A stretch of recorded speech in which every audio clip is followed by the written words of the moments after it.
அன்பு ஊடக நண்பர்களுக்கு வணக்கம். இன்று தமிழக முதலமைச்சர் அவர்கள்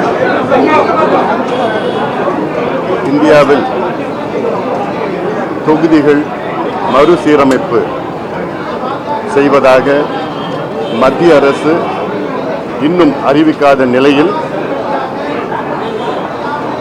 அவர் தலைமையிலே ஒரு அனைத்து கட்சி கூட்டத்தை நடத்தி 4 மணி நேரம் விவாதம் செய்யப்பட்டது. இந்த கூட்டத்தில் பாட்டாளி மக்கள் கட்சி கலந்து கொண்டு எங்களுடைய கருத்துக்களை அதில் பதிவு செய்தோம். குறிப்பாக இன்னும் மத்திய அரசு கொள்கை முடிவு எடுக்கவில்லை, எந்த அறிவிப்பும் அறிவிக்கவில்லை. ஆனாலும் சமீபத்தில் உள்துறை அமைச்சர் மரியாதைக்குரிய திரு அமித்ஷா அவர்கள் கோவையில் தமிழ்நாட்டில் ஒரே ஒரு தொகுதி கூட நாங்கள் குறைக்க மாட்டோம், தென் மாநிலங்களில் ஒரே ஒரு தொகுதியும் குறைக்க மாட்டோம் என்று அழுத்தம் திருத்தமாக சொன்னார். அப்பொழுது வட மாநிலங்களில் எத்தனை தொகுதிகள் அதிகப்படுத்துவார்கள் என்று எல்லாம் சொல்லவில்லை.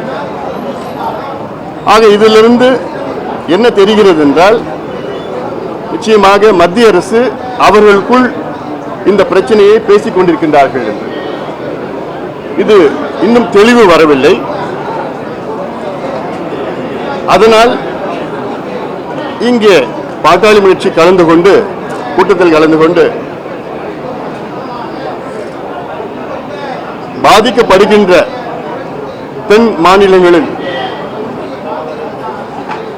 ஒருங்கிணைந்து நாம் எல்லோரும் ஒன்றாக இணைய வேண்டும் என்று ஒரு கருத்தை வைத்தோம். இந்தியாவில் இதற்கு முன்பு 3 முறை தொகுதி மறுசீரமைப்பு செய்யப்பட்டிருக்கிறது. 52, 63, 73. அதன் பிறகு 76 இந்திரா காந்தி அம்மையார் அவர்கள் அவசர காலத்தில் இன்னும் 25 ஆண்டுகள் மறுசீரமைப்பு இல்லை என்று அரசியல் சாசன 42வது பிரிவில் சட்ட திருத்தம் கொண்டு வந்தார்கள். இது 2001 முடிவடைந்து 2002 வாஜ்பாய் முன்னாள் பிரதமர் அவர்கள் இன்னும் இதை மேலும் 25 ஆண்டு காலத்திற்கு நீட்டித்தார். அதில் ஒரு திருத்தம், தொகுதிகள் எண்ணிக்கை அப்படிதான் இருக்கும், ஆனால் எல்லைகளை மாற்றலாம் என்று 84வது அரசியல் சட்ட திருத்தம் கொண்டு வந்தார். இந்த திருத்தம் உடைய கெடு அடுத்த ஆண்டு 26 முடிவடைகின்ற நிலையில் இருக்கிறது. இதற்கு இடையிலே 21 மக்கள் தொகை கணக்கெடுப்பு நடத்தியிருக்க வேண்டும், ஆனால் இன்னும் நடத்தவில்லை கொரோனா என்று சொன்ன காரணத்தால். இந்த ஆண்டு கூட நடத்தலாம், நினைத்தால் நடத்தலாம். ஆனால் மத்திய அரசு எதற்காக காத்து கொண்டிருக்கிறது என்றால், இந்த 2002 விட்ட கெடு, அதாவது அந்த 25 ஆண்டுகள் அடுத்த ஆண்டு முடிவும், அந்த முடிந்த பிறகு தான் மக்கள் தொகை கணக்கெடுப்பு நடத்த திட்டமிட்டிருக்கிறார்கள் என்று தெளிவாக தெரிகிறது. அந்த கணக்கெடுப்பின்படி எடுத்தால் தமிழ்நாட்டுக்கு மிகப்பெரிய இழப்பு வரும். ஒரு தோராயமாக இந்தியாவிலுடைய மக்கள் தொகை கணக்கெடுப்பு 142 கோடியாக இருந்தால் அதில் கூடுதலாக 753 தொகுதிகள் வரும் மொத்தத்திலே. அதில் தென் மாநிலங்களுக்கு மட்டும் வெறும் 15 தொகுதிகள் தான் வரும். வட மாநிலங்களுக்கு 195 தொகுதிகள் கிடைக்கும். அதிலும் குறிப்பாக உத்தரப்பிரதேசுக்கு 48 தொகுதிகள் கிடைக்கும் கூடுதலாக, பீகாருக்கு 30 தொகுதிகள் கூடுதலாக கிடைக்கும், மகாராஷ்டிராவுக்கு 20 தொகுதிகள் கூடுதலாக கிடைக்கும், தமிழ்நாட்டுக்கு வெறும் 2 தொகுதிகள் தான் கூடுதலாக கிடைக்கும், கேரளாவுக்கு 1 தொகுதி குறையும். ஒட்டுமொத்த தென் மாநிலங்களுக்கு வெறும் 15 தொகுதிகள், வட மாநிலங்களுக்கு 195 தொகுதிகள் கிடைக்கும். 142 கோடி மக்கள் தொகை இருந்தால் இந்த நிலை இருக்கக்கூடாது என்று இங்கே எங்களுடைய கருத்துக்களை முன்வைத்தோம். அதாவது இப்போ தமிழ்நாட்டிற்கு இல்லை, மொத்தத்தில் 30 விழுக்காடு தொகுதிகளை அதிகப்படுத்தினார்கள் என்றால் தமிழ்நாட்டுக்கும் அந்த 30 விழுக்காடு எண்ணிக்கை அதிகப்படுத்த வேண்டும்.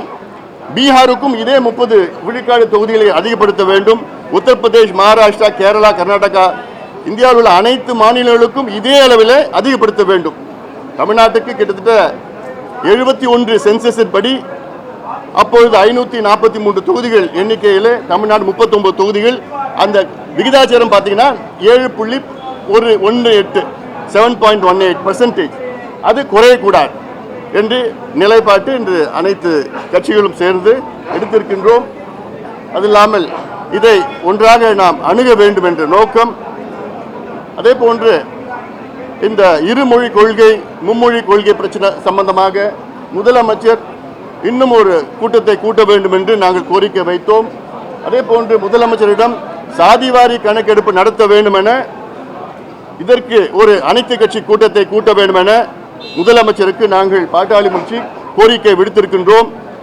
அது மட்டுமல்ல, முதலமைச்சருக்கு ஏதாவது சந்தேகம் இருந்தால் ஒரு குழுவாக நாங்கள் டெல்லிக்கு செல்கின்றோம். டெல்லியிலே அமைச்சர்களை சந்தித்து சாதிவாரி கணக்கெடுப்பு நடத்த தமிழ்நாட்டிற்கு அதிகாரம் இருக்கிறதா இல்லையா என்று தெளிவுபடுத்துவோம் என்றும் இதையும் நாங்கள் பாட்டாளி மக்கள் சார்பிலே நாங்கள் பேசியிருக்கின்றோம்.